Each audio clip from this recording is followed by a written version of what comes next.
अलिबाग रेवस मार्गावर मानीफाटा येथे झालेल्या अपघातात दोघा पती पत्नींचा जागीच मृत्यू झाला. इनोव्हा कारने समोर येणाऱ्या मोटरसायकलला धडक देत 500 मीटरपर्यंत फरफटत नेले.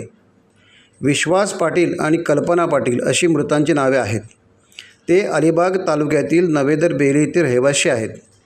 अपघातानंतर परिसरातील नागरिक संतप्त झाले आणि मोठा जमाव रस्त्यावर उतरला. संतप्त जमावाने कारची तोडफोड केली. अलिबाग रेवस रस्ता रोखून धरला. त्यामुळे या मार्गाने वाहतूक विस्कळीत झाली. अलिबाग पोलीस घटनास्थळी वेगाने पोहोचले आणि त्यांनी जमावाला शांत करण्याचा प्रयत्न केला, अन्यथा मोठा अनर्थ घडला असता. टाइम्स डिजिटलला लाईक करा, शेअर करा, सबस्क्राईब करा आणि बेल आयकॉन दाबायला विसरू नका. Times digital.